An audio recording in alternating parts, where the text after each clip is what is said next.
Når man møder på arbejde, må man heller ikke gå med langt hår. Det skal sættes op af hensyn til hygiejne og bakterier. Jeg møder på mit arbejde om morgenen, og jeg tager mine smykker af og lægger i mit skab. Jeg tager mit halstørklæde af og lægger i mit skab. Og så skifter jeg til arbejdstøj og tager uniform på.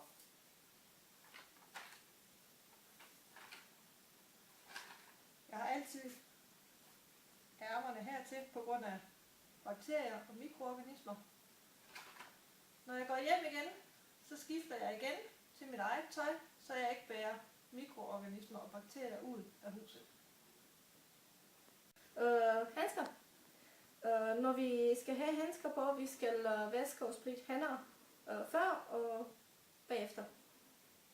Jeg har 3 forskellige handsker her. Det er bare nitrilhandsker, vinylhandsker og latexhandsker og vinylhandsker.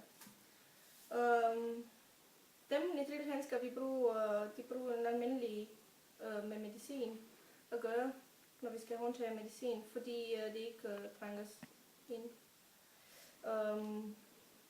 Den der latex og vinyl vi bruger i en almindelig pleje. Handsker vi bruger, når vi går ind i kontakt med urin, afføring og sekreter og ekspektorater og opkast. Hvad er det mere? Handskerne skal passe i størrelse.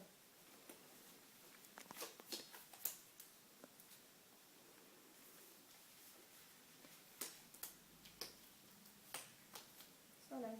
Og når vi har beskidt handsker, vi skal bare være meget forsigtige, hvad vi rører på, for vi ikke spreder smitte af. Ja. Når vi har beskidt handsker, vi tager sådan.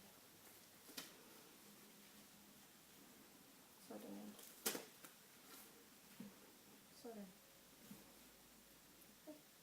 Jeg møder på arbejde, og så tager jeg mine smykker af og putter i lommen. Og så vasker jeg mine hænder.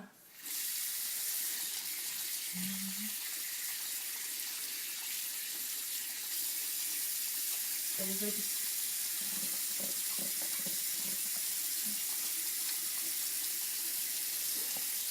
Vasker dem grundigt, og det er vigtigt, at man kommer ind imellem fingrene og op omkring neglene, fordi der er flest bakterier, eller der bliver dannet flest bakterier.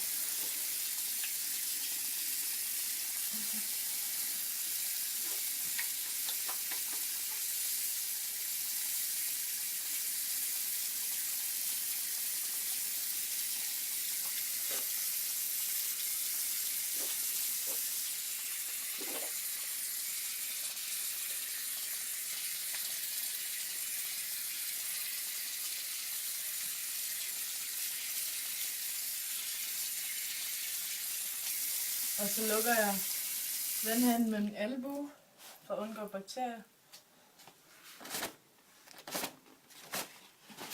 Så dubber jeg mine hænder.